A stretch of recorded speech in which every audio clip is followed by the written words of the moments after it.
那咱们来打个赌，看看是你的枪快，还是我的，还有动三药快。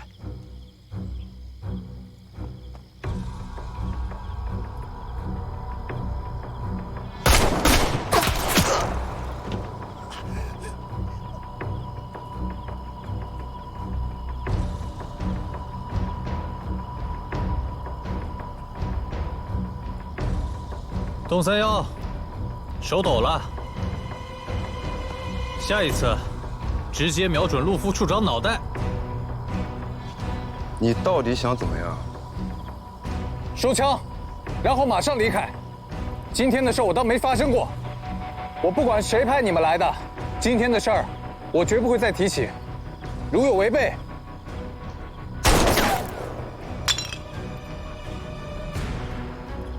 有如此瓦。叔叔，他们在暗，我们在明，一会儿日本人飞机就快到了，不行，我们先撤吧。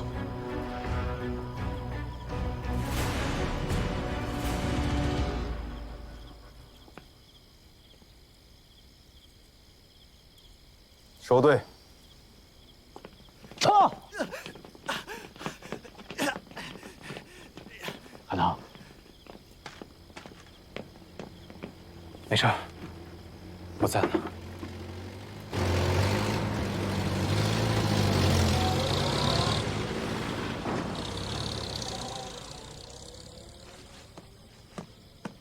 海棠，林先生，日军轰炸机马上就要来了，赶紧跟我上车。好。哎呀，吓死了！哎呀，龙小姐，还好带了一把枪，本来是想带着玩的，没想到派上用场了。走，走，林先生。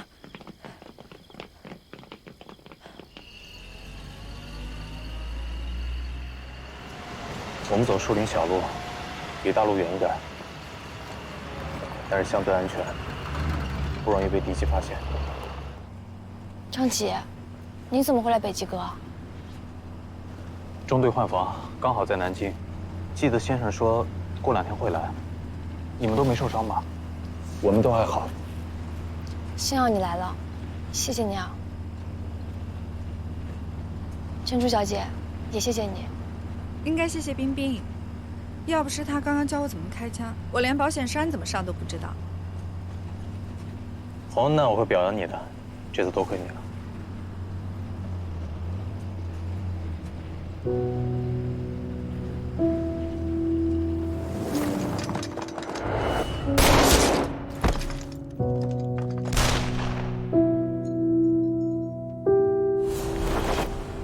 林先生，那个陆子怡是中央航校政训处的，在北平，他参与了复兴号被炸。今天他出现在这儿，我怀疑他勾结日本人，走私科斯甲骨。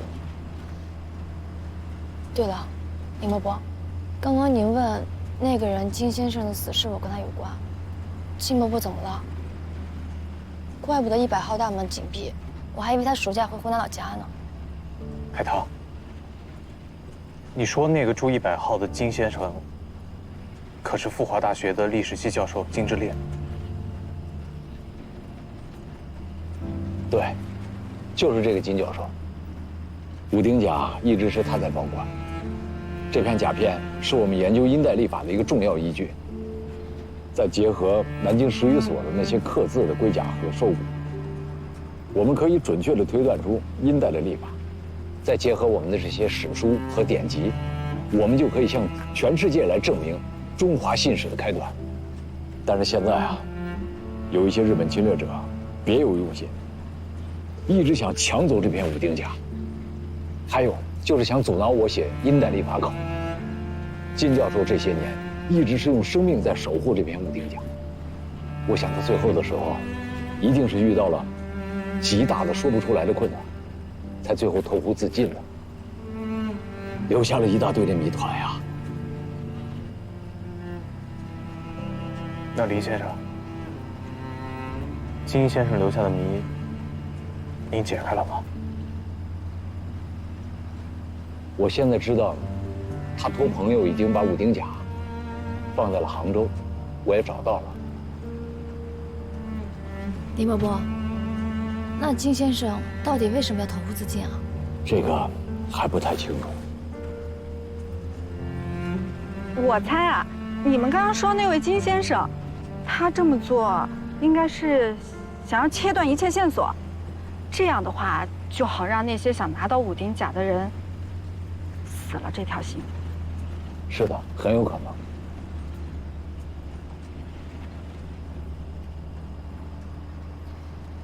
以前我总觉得金伯伯是个怪人，现在才知道，他是一个可以用生命去守护使命的人。是我没保护好金先生。你为什么这么说？金先生托付的那个人是我。金先生让我把武丁甲带回杭州之后，就再也不要去找他。我现在才知道，原来他早有布局，然后从容赴死，目的就是为了武丁甲通过我，安全的到达李先生手里。还有，陆子怡要来中央航校找的那个人，不是聂强，应该是我。我太大意了，居然没想到。张琪，你不用太自责。这位金先生就像你所说的，早就布好了局，做好了必死的决心。是啊，张琪，金先生把这么重要的东西交给你，想必也是对你很信任了。对，张姐，如果没有你，我也不会找到这片武丁甲的。李先生，现在基于武丁甲的人众多，我怕面对武力你无法抵抗。如果你放心的话，不如将武丁甲交给我保管。把甲片交给你，我当然是放心的。但是现在阴代历法考我还没有写完，在写书的时候还要时常参考这个甲片。你放心吧，我已经把它放回到原处了。现在，中日之间这场战争还没有结束，但是在文化上，也是一场战争。金教授守护了这些年，就是为了这张武丁甲。我一定不能辜负金教授，在这场文化战争上面，我绝不能输。我明白了。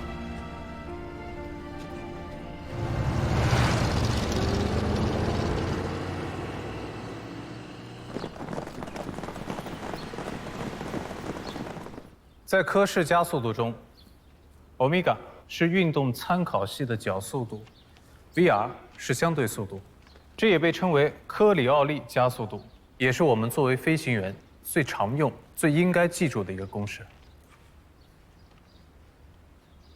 请说，队长，那科氏加速度不是在惯性系中的吗？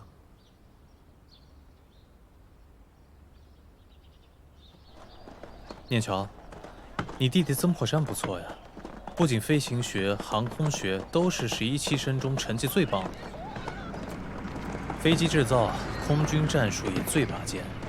今天教科氏加速度，念乔你还记得不？当年算的你哭出来，破山居然有新见解。破山是学文的吧？没想到能在这些科目上拔尖儿。何止学的拔尖，他现在能自己上手改瞄准器，改的还真不差。队长，看你现在这个样子，像是老先生见到爱徒，啊，慈眉善目的啊。我弟破山可是曾家的独苗，这随我父亲特别有才。什么独苗？别这么说。我是养子，海棠他们都知道。聂强，别老把养子这事挂嘴边上，亲恩不如养恩大。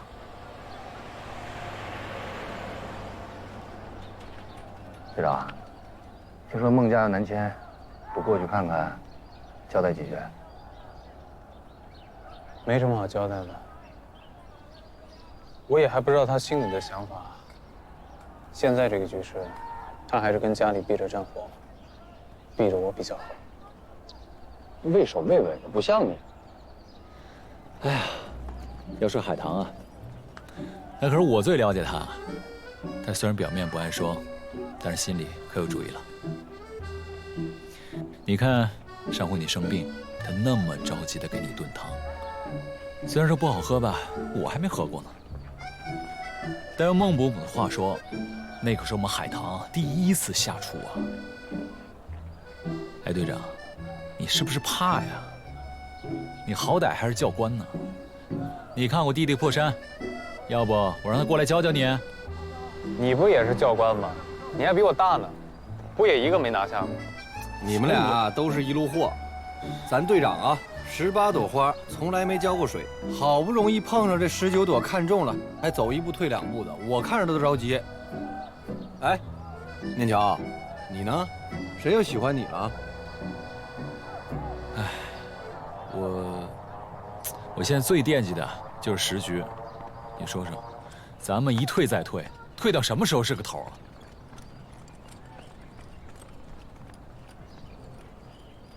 现在这个局势，咱们由主动变成被动，华东地区的制空权全面丢失，只有上海、南京还有飞机能搞夜袭。哎，不是聊感情的吗？怎么一竿子又捅到战士上去了？我们都是把脑袋别在腰带上的人，我呢，倒是宁愿守护着喜欢的姑娘，就像蝴蝶一样，让她自由自在飞多好呀，何必抓在手心里呢？哎，二哥，你经常出去给穷朋友寄钱，神神秘秘的，我们也没多问。现在想想，是不是背着我们藏了个嫂子呀？我跟你说，那还真不是。我父母和我弟弟都失联了，现在就剩我一个人。我确实给一些穷朋友寄钱，不像你们俩，是吧？花啊、草啊什么的。我现在就是那些老朋友和你们这些兄弟们。哎，怎么着？你们二哥我长得不精神是吗？没事，二哥，等太平了，我让海棠给你介绍个女同学认识认识。哎呦喂，刚还说不想抓在手心里，不要人家，现在海棠叫的这么亲热，哎，那可是我妹妹。是啊。只能是你妹妹，不然你想以为是什么呀？行，弟妹啊，电桥哥。哎，自从你救了他一直为了没有救那个学生兵而自责。我准备用军人的方式，好好开导他。李教官，走吧，二哥，咱们找汉勋他们。不去了，我去办点事儿。又出去啊？邮局。今天戒严了，你还能拿车把他接进来，真的非常谢谢你。海珍啊，我有话跟你说，你给我过来一下。哎，等会儿，我也有句话，借一步说。好，海珍，你等我一下。嗯。李教官，什么事儿啊？我亲手做的，看看合不合适。是吗？挺合适的，挺暖和的。多少钱？我给你。10块大洋。啊，是吗？我……哎，什么钱呢？我自己做的，做了好几个月呢。比开飞机都难。真是没想到你还会做这个。怎么，你是不是看我就不像个女的呀？啊，没有，哪敢呢？那你痛快说吧，手套要不要？我们都是同袍，要，当然要。只是没想到，你真的很特别。怎么特别？好啦，不为难你了。我明天要飞昆明。接下来还要往返杭州和乌家坝多趟。等安定下来的时候，昆明见，你再告诉我。成。对了，送他回家的车在外边，7点前得回来，有宵禁。好，谢谢你。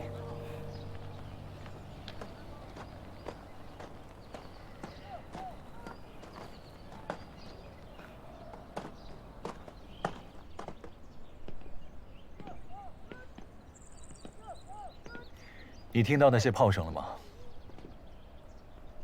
这段时间，韩光中队换防南京。虽然我们没有升空御敌，但是那边有我们14架战机，跟日本人至少30架战机对着我。再过不久，杭州就要战火纷飞，不然不会让我们这么早回来。这都已经几个月了，你还是这样没精神。我们不在家的时候，你可不能这样啊。现在3号，家里10号就要远行，到时候我跟破山都不在了，家里老老少少都只能靠你这个男人保护着。你可以跟哥说一说。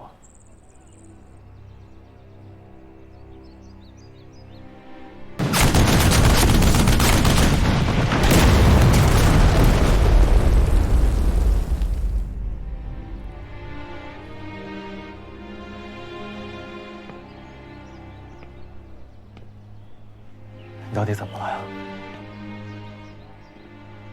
那我跟你说，过段时间我换防回杭州就把你接过来。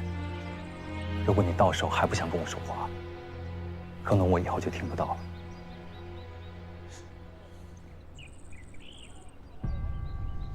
这根红绳是那个学生兵分给我的。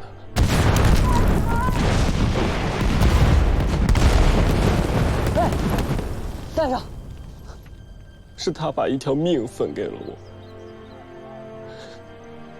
南苑机场那天是我的错，那个学生兵快死了，他向我求助，可是我不敢出去，到处都是子弹在飞，我就躲在死人堆里看着他，看着他一点一点死掉，是我害死了他。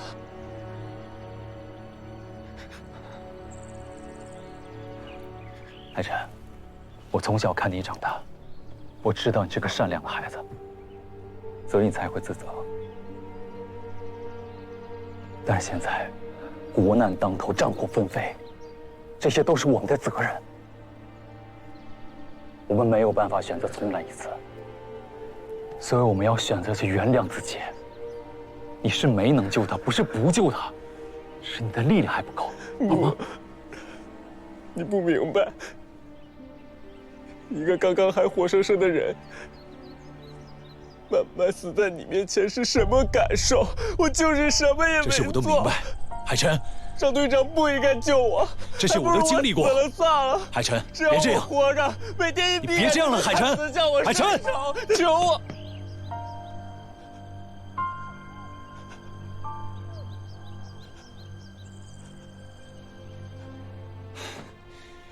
你给我过来！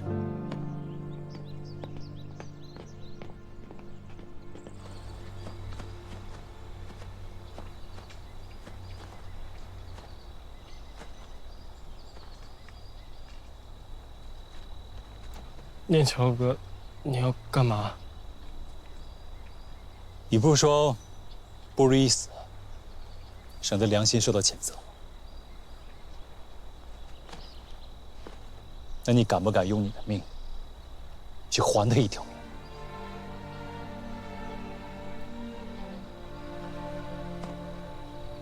如果你是随便说说的话，我现在带你回家。但如果你敢以命抵命的话，你就闭上眼睛，从这里跳下去。如果你不死的话，就是老天给你的机会，一切可以从头来过。孟海晨，当学生兵是你自己选的，死对军人来说不算什么，你到底怕什么？我现在以军人的身份问你，你敢不敢跳？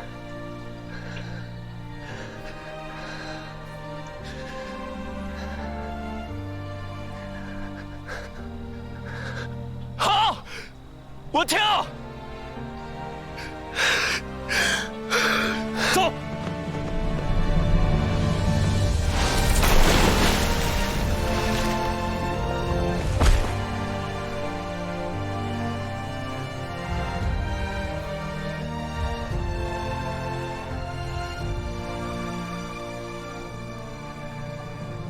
这一跳，你并不知道多高，但是你跳了，你做到了以死相抵，你算死一次了，你不欠他了。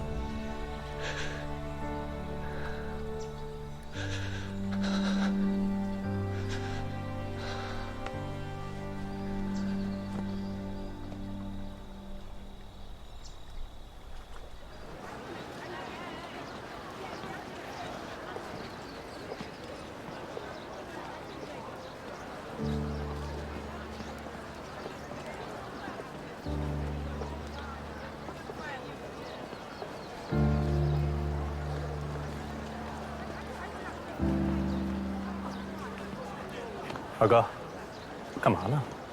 认识啊？不认识啊。你来这儿干嘛？我不是说了吗？给我那些穷朋友寄钱。那咱们笕桥就有邮局，为什么你偏跑丁桥来寄呢？而且你总说给穷朋友寄钱，你的穷朋友到底是谁？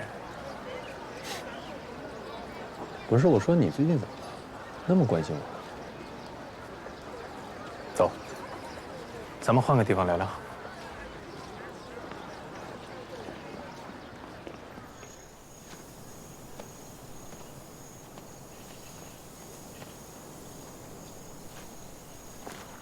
队长，想说什么？二哥，我观察你很久了，你平时看的那些书，你平时说的那些话，想说什么？直说。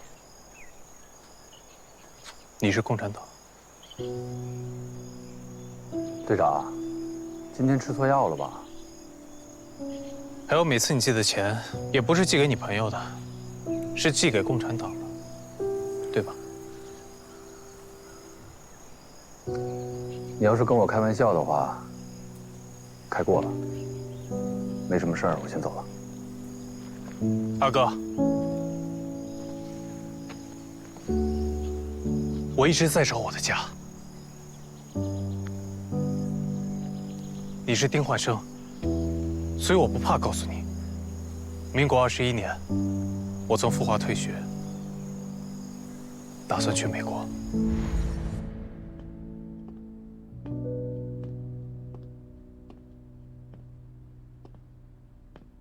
请问，还有少年漂泊者吗？不好意思，今天有读书会，最后几本都卖断货了。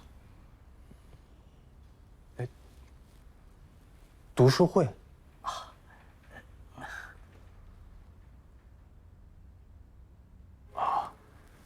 多谢。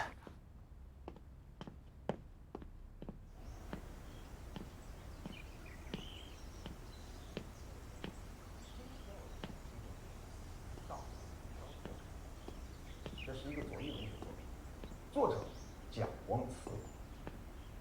作品发表于1926年。作品刚刚出版的时候啊，鲜有人知道，沉寂多时。可是到了1927年，却广受读者欢迎。这是为何？因为大革命的失败。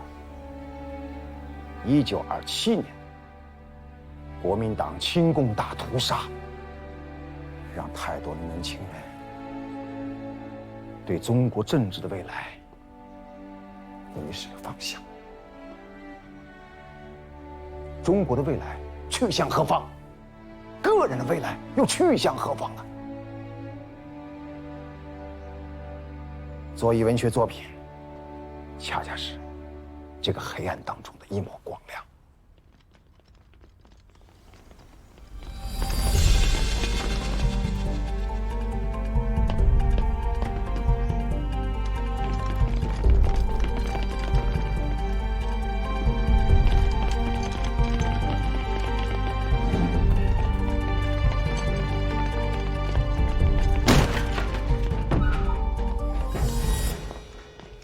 请问，今天是我们物理学会的读书会，不知各位老总有何贵干？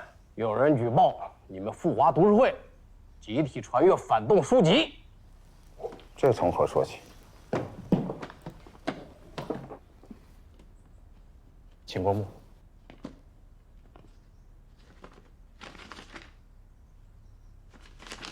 这什么玩意儿？这个讲的呀，是当光正被电子偏转时，电子的动量会发生一系列不连续的变化。所以啊，位置测定的越准确，动量就测得越不准确。那么，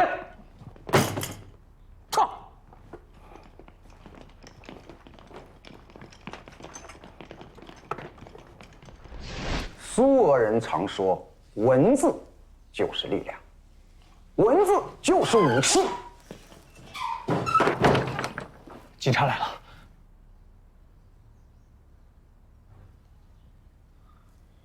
把书给我。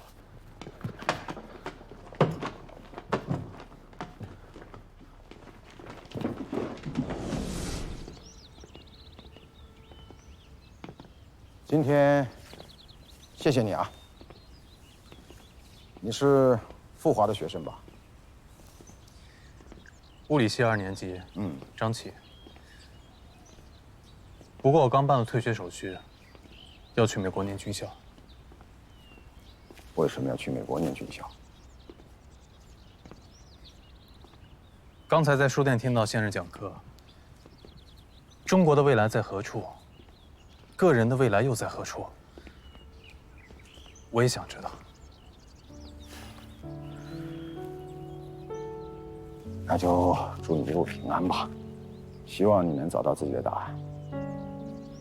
会找到的。哎，先生，我参加过左翼学生活动，我还听过您演讲，您还在一次游行途中救下过我。您真的不认得我了？当然记得。我记得那时候，我就跟您说过，我想，既然你选择了去美国读书，那你不妨把你自己的道路走走看。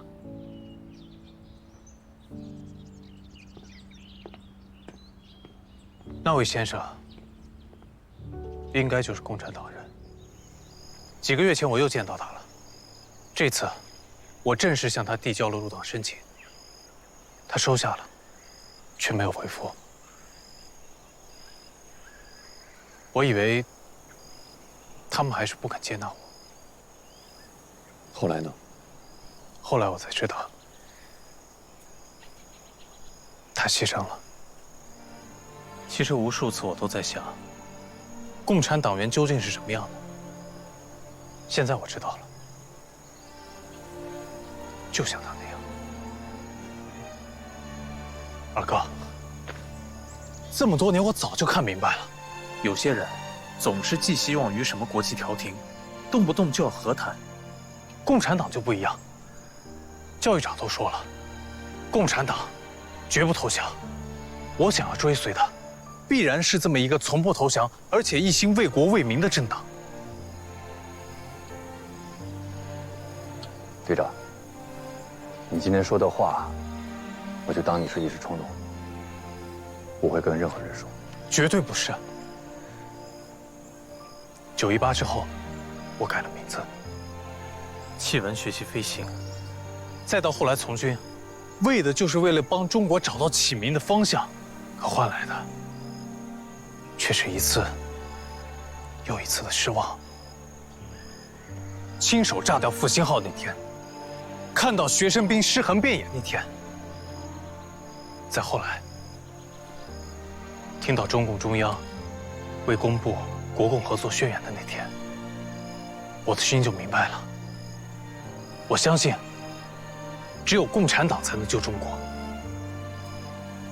二哥，在笕桥你就像我的亲人一样，我不想再流浪了。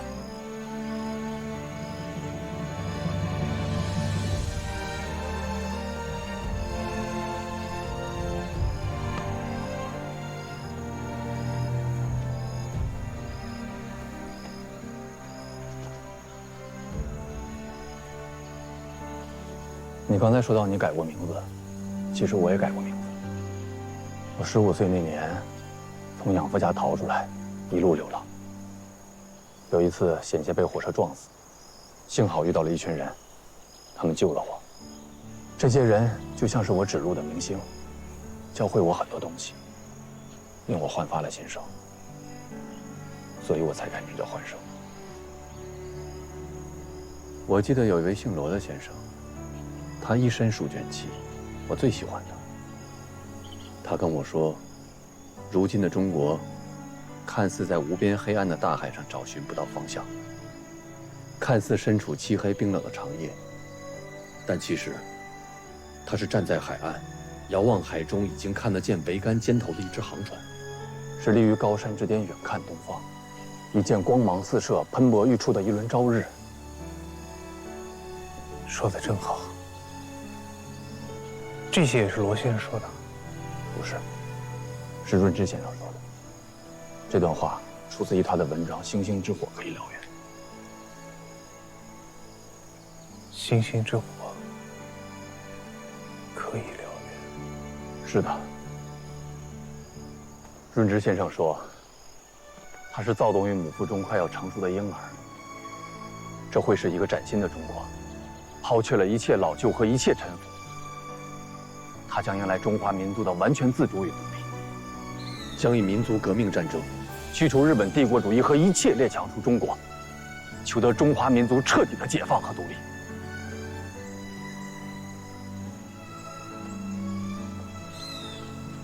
那群像星星一样的人，如今是在延安吗？对，他们在延安。二哥，你就是共产党人。对，我就是共产党员。所以我没找错人。所以二哥，请你带领我，请共产党带领我。好，我很欣慰，我没有看错你。我很高兴，罗叔也会为我高兴。星星之火可以燎原，这些火种是在我们手里一个接着一个传下去的。到那个时候，整个中国都会燃烧起来，天也会被照亮。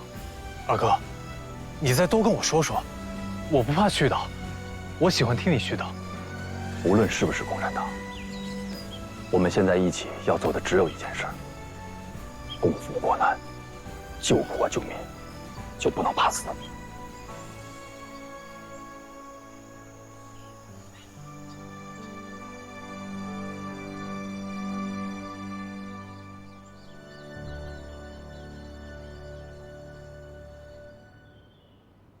我告诉你们，你们的任务就是活着，小不忍则乱大谋。现在淞沪前线，日军已经增军至27万人，陆军9个师2个旅，海军第3舰队、第4舰队全部主力，以及空军力量尽数集结。笕桥已接到命令，尽快转移，保存实力。好了，现在向中央航校以及各大队还有航光中队传达委员长命令。本校即日起，截止至11月11日0时，分批向南昌、柳州、昆明撤离。航光中队撤离目的地为昆明，撤离过程为保证安全，勿开灯飞行，飞行高度不能低于3000米。并且高度不断变换。第11期新生学员以步行方式撤离至昆明。航光中队原申请并获得支援协防杭州湾的任务。以现在的局势来讲，我会向层峰申请取消。今天把大家召集到这儿，就是为了传达此命令。大家都去准备一下吧。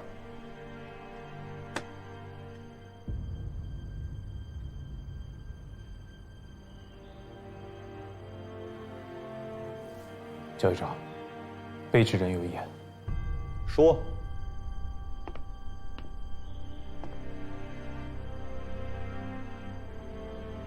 整个杭州湾的兵力都太过于空虚，尤其是这儿，金山卫。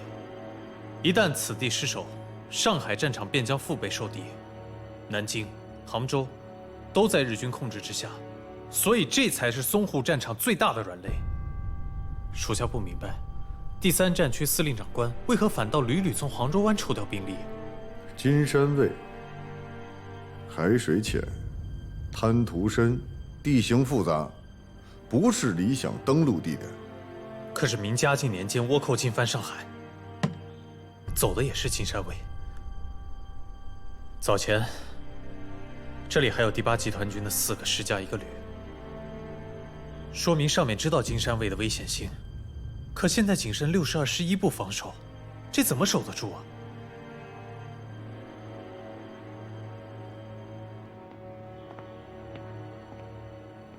教育长，如果把韩光中队也调走，杭州湾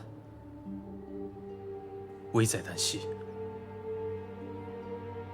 9月，中央航空制造厂已经停工内迁。军事委员会曾经制定的空军建设防空计划，应该在民国25年完成630架飞机。可是你看今天，已经是纸上谈兵，毫无指望。咱们现在剩下的战机已经不多了，如果在11月份还没有新的飞机给咱们做补给，咱们将完全丧失空中战斗能力。战必决斗，保存实力，以应未来之战，这是咱们现在逼不得已的决定。服从命令，后天，韩光中队撤离杭州。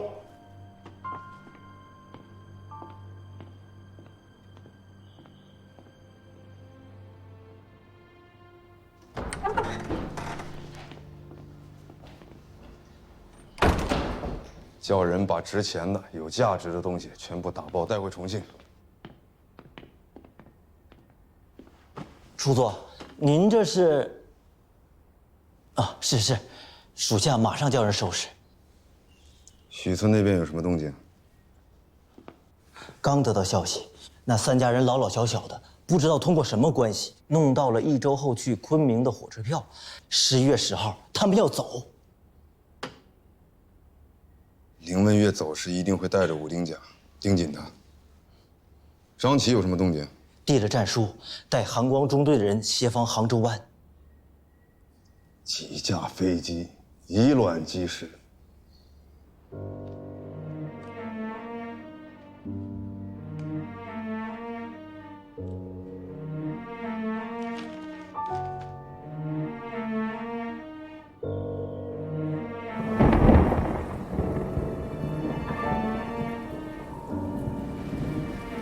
报告。见。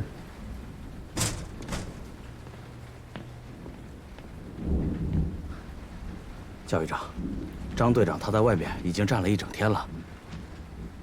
您看，让他站着吧，站累了自然就回去了。是。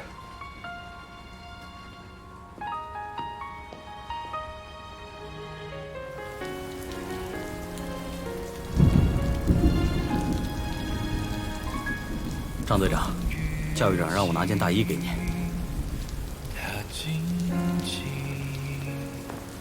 像正义，正朝夕，儿女情，泪别离，问归期，不记起。新年一场热血，生与死，魂一缕，赤诚雨的花开满地。你看那铁汉刚强怒举，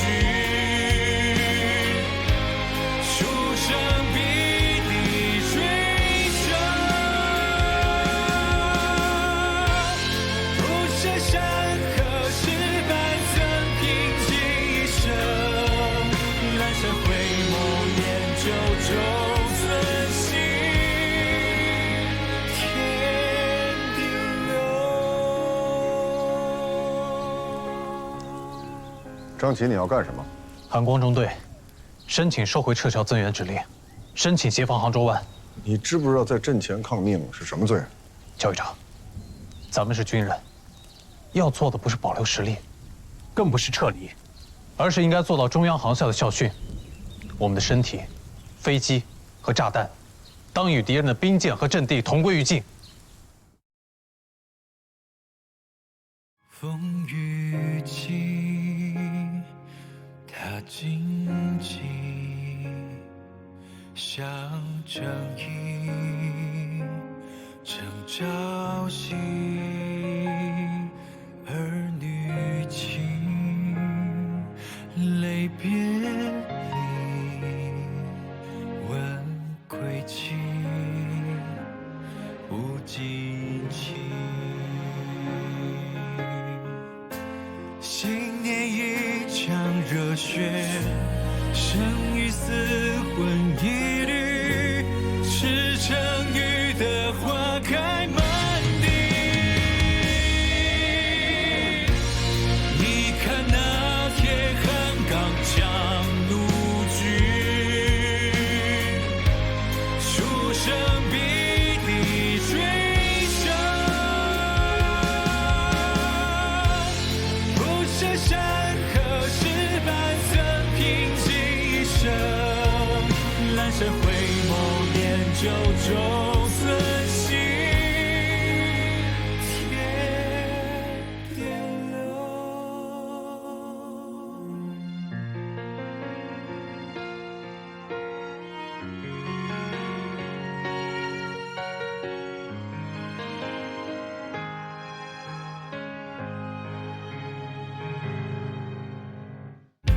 新年一场热血，生与死魂一缕，赤诚雨的花开满地。你看那铁汉刚强怒举，出生必地追杀。不舍山河石板曾平静一生，阑珊回眸念九州。